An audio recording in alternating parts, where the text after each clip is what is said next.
Good to see everybody out on this rainy morning. We're very glad that so many of y'all that have been away are back. So we're always glad when that's an indication. Some of y'all that have been sick on and off for the last little while, look like you've really got your feet back under you. So we're glad about that. Your hips back under you, or your knees back under you, or whatever needs to be back under us. It's always good to hear about Steve and Estelle. So, are you separating your son and Nick? You know, you're caught up between a Tennessee sycophant, and it now looks like we know another Auburn Tiger in our midst. So, do the best you can. Well, I felt so sorry for Auburn. Auburn beat Georgia and Alabama and then couldn't pull it off at the end. But they've been a great team. So, right, Billy? Well, okay. You mean you keep up with the basketball part too, Billy? I'm not a basketball fan, but I stumble across some things. So. Yeah, you stumble across things from here to there. But we're glad everybody's here today. It's the thought of George being your nursemaid for a month, sending coattails up your backside.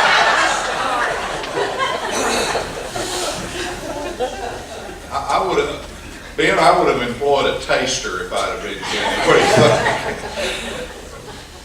But we're glad everyone's back. It's been away. So you think your marriage is going to make it in spite of your mood? I would think Jim could be a long day sometimes. Is that about right? I don't think Jeannie's gonna come over again. We're asking to make sure all the tables were really put together correctly. That's what my wife says about me. She says sometimes I can be a long day. On to other things.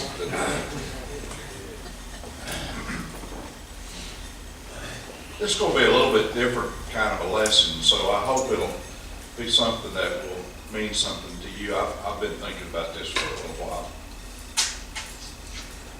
My little grandson Bradford is 5 years old, and he's really a smart little boy, I think because his mother spends so much time talking to him and all that sort of thing. He could not come in here and give you a discussion about prefixes and suffixes like I'm sure all of us could if if we were really under a lot of pressure. But it's interesting how he is beginning to discover suffixes and prefixes that can kind of extend the meaning of what he says. I think his most favorite suffix now is the word land, L-A-N-D. And so, for example, he would not say that this is Chattanooga. He would say this is Chattanooga land.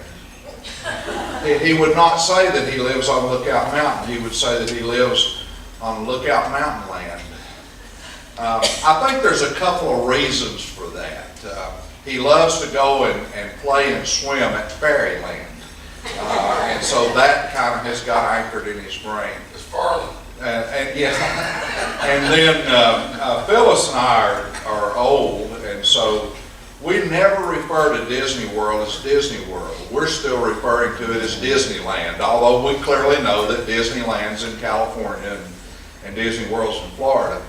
And so the kids always get these little cycles where they're talking about going to Florida because they love to go down there. So Bradford talks about going to Disneyland. He's ready to go back to Disneyland. Now, I've said all that to say this. He's got also fascinated by NASA and rockets. And so the other day, his mother asked him, well, Bradford, where do rockets go? And he had a very, very good answer. One that was done in perfect logical sequence. He says, well, the first thing the rocket does is it leaves America. The second thing that it does is it goes up in the sky. The third thing that it does is it leaves Earth. That's pretty good for a 5-year-old. The fourth thing it does, it goes by Jesus land. And then the fifth thing it does, it goes into outer space. I think that's the best name for heaven I've ever heard, Jesus land. But at any rate, I got to thinking about when we're going to take them back to Disneyland and all the things that they like about that, and all the things over the years that I've come to like about that. I still think it's a small world. That ride's what I like the best. But at any rate, if you go into an animal kingdom, which is one of the major parks, the first thing that you'll see when you go into Animal Kingdom is the Tree of Life. And it will be the last thing that you see when you exit. I think, Bishop, that's kind of biblical. What do you think, Al? Because the first really significant thing you encounter when you come to the book of Genesis is that tree that's placed in the middle of the garden that we call the tree of right and wrong, or the tree of wisdom, or the tree of good and bad. But then if you go to the book of Revelation, right at the 22nd chapter, right at the end, there is a great tree that's called the tree of life that is placed in the midst of the New Jerusalem. And so Walt Disney's Animal Kingdom and the Bible have a lot in common. There's a tree at the beginning and then that same tree at the end. Now, I will tell you that my grandchildren will look at that and that they will find it a little bit interesting for a while. But then they're off to some splash mountain or some kind of a roller coaster ride, and I'll be soon behind them. But sometimes I find myself standing in front of that tree of life and just being transfixed by it, or being mesmerized by it, or just being taken away by it. Sometimes if we're in that part of the park and they've missed me or they can't find me, somebody will say, well, just go over the tree of life. He's probably standing over there. But if you've never done that, it's altogether fascinating. I'll give you a little information. It's 145 feet high. Now that's higher than most 14-story buildings, and so that's a big old structure. It's made to look like a giant bonsai tree, but at the base, it is 50 feet wide. That's a pretty good sized bonsai tree. It has 8,000 limbs on it, or branches. It has 102,000 leaves on it, all of which are about a foot long. And it is one of the most mesmerizing things I've ever seen. It's got the images of 300 different animals that can be picked out. I've not done all of that. It's got the images of people of all kinds of different ages and genders and races and derivations that the mind can imagine. It's also got, and we'll tell if you know much about Disneyland, or excuse me, Disney World, it's also got a bunch of hidden Mickeys that the kids are fascinated to try to look for. But it is just almost creates a spirit of reverence when you stand in front of that tree of life and all of the moving images that are there that depicts the kind of ages of life that we've been a part of. I was standing there one day, and I really would like you to think about this. And I was just kind of minding my own business, kind of taking it all in. And there was a guy walked up beside me that was much older than me. That's becoming more challenging to find, but he was much older than me. He really looked mobile. He had on a pair of runner's shorts and a pair of tennis shoes, so he may still be getting it done. And he had in tow his little 5-year-old grandson, or one that looked about Bradford's size. And so they stood there and looked at the tree of life. And they stood there and looked at the tree of life. And I'm not sure who was caught up in the most wonder about that tree of life. The really old great-grandfather or the little boy. Maybe they both were on about the same wavelength. And finally, the little 5-year-old had a question. I'm listening to all this. And the little 5-year-old says, "Great-granddad," he said, "what makes that tree of life grow?" Now, I think I know what the little kid had in mind. I'll bet that the little kid had seen that great-grandfather plant things just like my grandchildren have seen me plant things. And I bet that little kid was expecting something like dirt or fertilizer or water or whatever the case may be. what makes that tree of life grow? And the great-grandfather thought for just a minute, and the great-grandfather said, Spirit. Spirit. And man, that brought tears to my eyes. That was the most fabulous answer to that question that I think could have ever been given. I doubt that that 5-year-old understood that.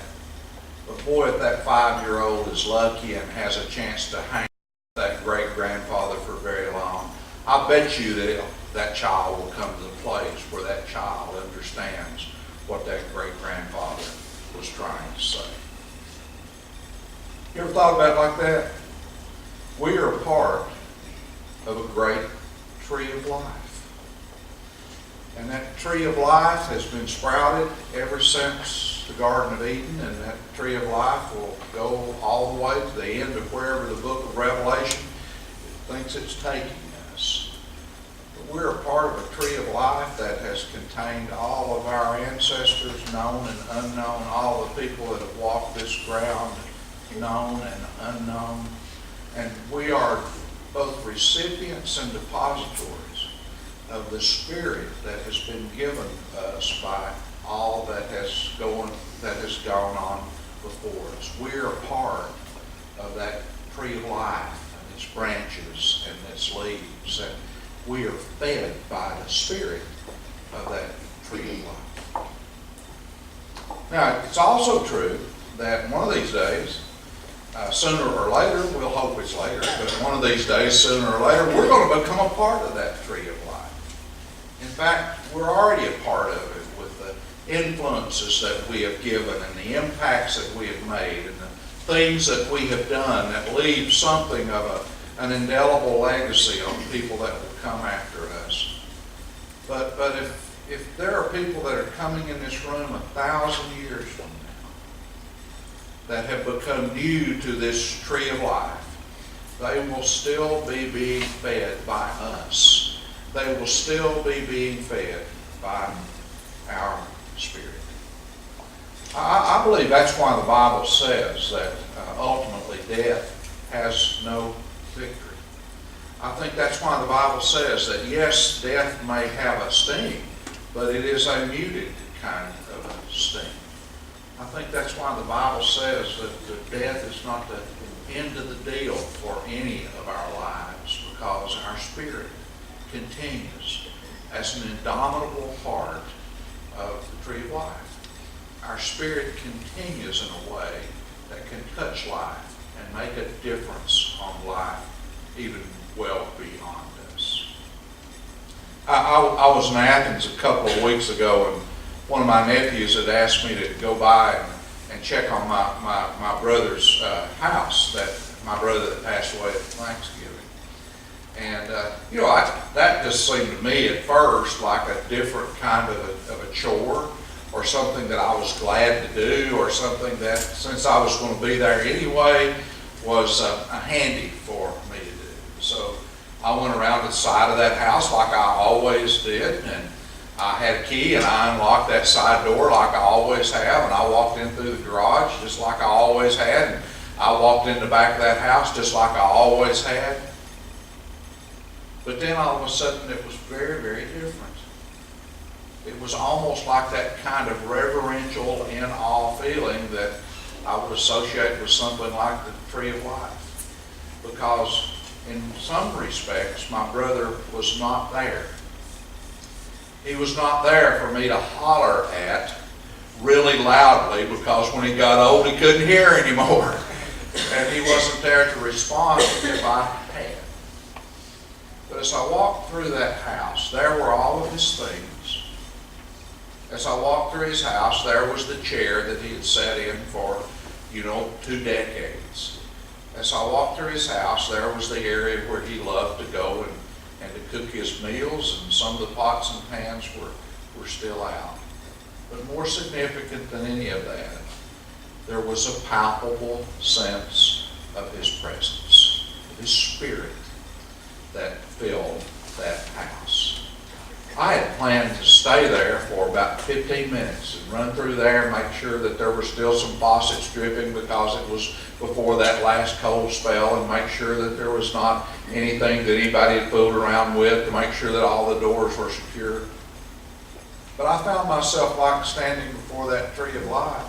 I found myself just sitting there in his room for about an hour, kind of enjoying his spirit or his presence that was anything but dead, that was still refreshing and still calming and still relevant and still important.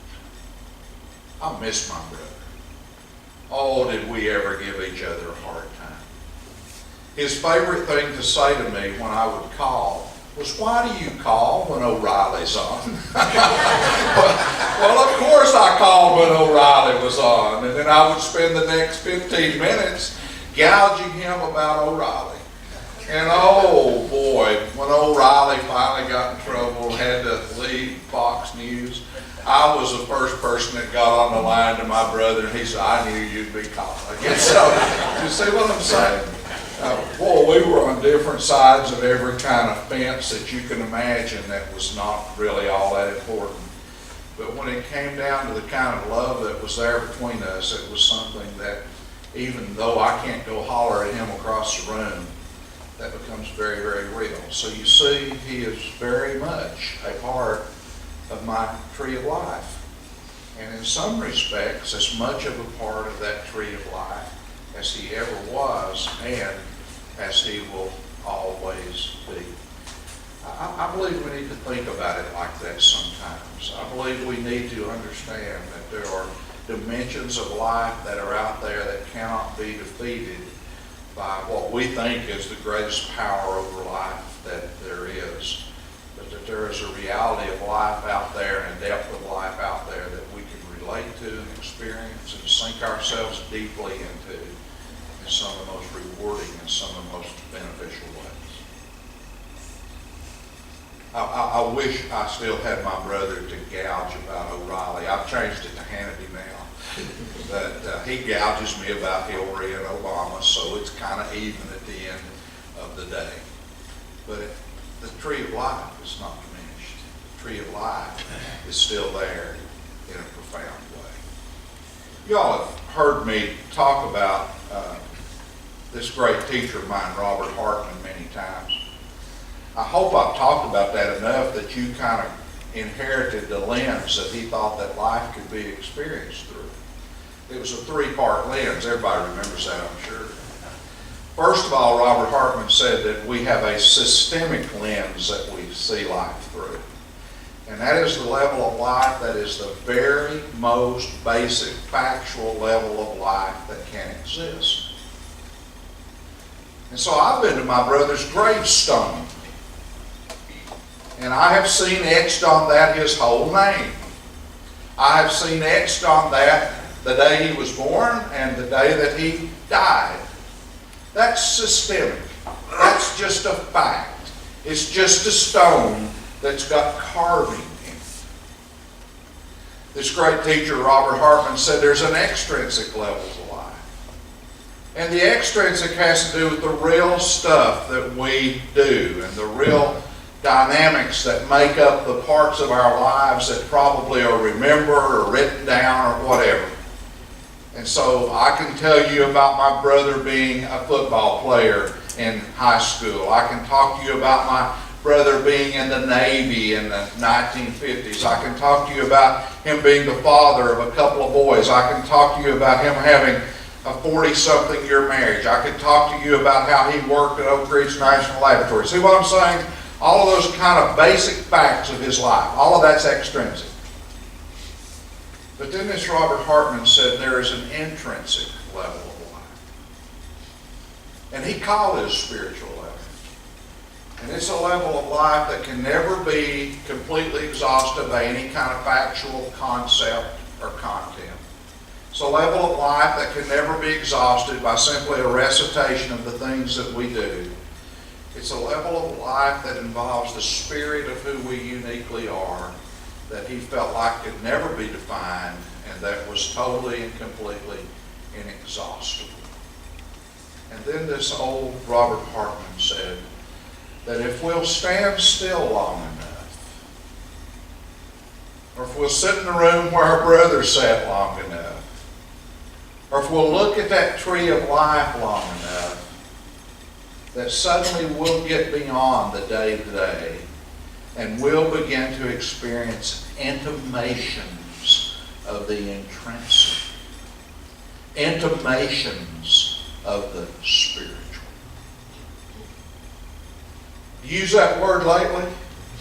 I don't think we use that word a lot. It's kind of used as an old English word back in the early 1800s. Intimations are indications. Intimations are hints. Intimations are suggestions.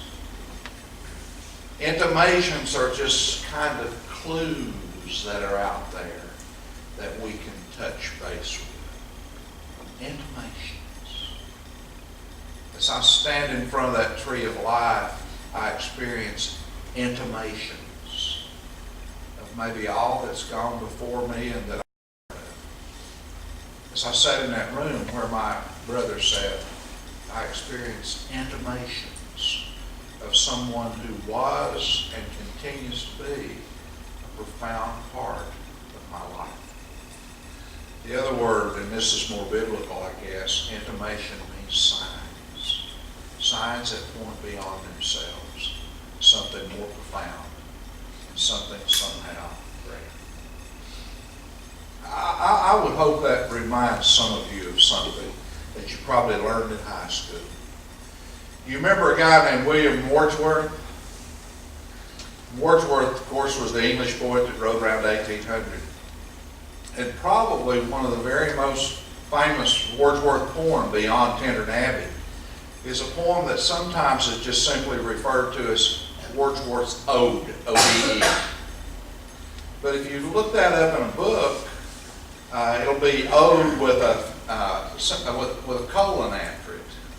And so the full title is Ode, Intimations of Immortality. Signs of immortality. Hints of immortality. Indications of immortality. Hints of the intrinsic. And Wordsworth, in some of the poetry he was writing about that time, was reflecting on childhood. And how sometimes stuff gets lost from childhood and sometimes gets regained. At the first of that poem, listen to these words. There was a time when meadow, grove, and stream, the earth and every common sight, to me did seem apparel, that's a good word, cloaked in a celestial light. There was a time in which the world seemed clothed in a celestial light. The glory and the freshness of the dream, Wordsworth says. And then he says, it is not now as it was before. Anybody want to go along with that? It was not now as it was before. Turn wherever I may, by night or by day. The things which I have seen, I see no more. Something melancholy in that. Something sad in that. Toward the middle of his poem, he says, a single field that I have looked upon speaks of something that is gone. The pansy at my feet, the same doth repeat. Whither is fled the visionary gleam? Where is it now, the glory of the dream? Still staying pretty melancholy. But then in the last stanzas of the song, Wordsworth, now an older man, says this: thanks to the human heart by which we live. Now, I'm not sure he's right about that one, because I don't know that I think that most of the time we live by the human heart that God has given us. I think most of the time we live by our minds. And therefore we live on the surface of a lot. The heart takes us to depth. But Wordsworth says, thanks to the human heart by which we live, thanks to its tenderness, its joys, its tears. To me, the meanest flower that blows can give thoughts that do often lie too deep for tears. To me, what Wordsworth is saying, finally, is that the human heart can take us to the place of spirit, which transcends tears and other emotions, and can give us a joy beyond words, intimations, hints, signs of immortality. And the book of Revelation says, then he showed me the river of the water of life, bright as crystal, flowing from the throne of God through the middle of the New Jerusalem. Covering both sides of the river was the tree of life, yielding its fruit, healing the nations. And I think that's what we need. We need healing. We need healing from our fears. We need healing from our woundedness. We need healing from the various kinds of loss that are part of all of our lives. And maybe allowing something of God's tree of life at the beginning, as early as Eden, at the end, part of the New Jerusalem, to comfort and help us to know that all that has come before us is part of that tree and still with us profoundly. We are becoming a part of that tree and will continue profoundly. And as long as we live, if we can bring our place to the place of reverence and awe and worshipfulness and spiritual stillness, that tree of life, and all the different ways that it can inhabit our lives today. Maybe we all need to go to a room somewhere where there's something special to us and just sit down and let its spirit encompass us and fill us. That old great-grandfather was right. The tree of life is ultimately fed by spirit. And ultimately it has a healing and a helping power. I like to talk to my two older grandchildren about my Sunday school lessons. I figure if they relate to it in any way, you all might. It's really interesting though. Charlie, the little boy who's 10, he is the most sincere child. He just takes it in and listens and answers questions. May, the 12-year-old, she's like little orphan Annie. She doesn't back up to anybody. And so in terms of her outward appearance, she's not buying much. Now I know there's more there. And so as I talked about the tree of life to them, I said finally to May, what do you think feeds the tree of life? And May immediately looked back at me and said, wood, and then she left. But she'll grow up and she'll know better. She already thinks more deeply than she sometimes says. But you know, we're kind of like May. We're kind of become cynics. We're kind of like May. We kind of look to see to make sure that glass is at that half full point before we make any commitments whatsoever. But we're like her in the sense that we think on deeper levels. Stuff penetrates us sometimes more than we might allow other people to see. So maybe we need to think sometimes.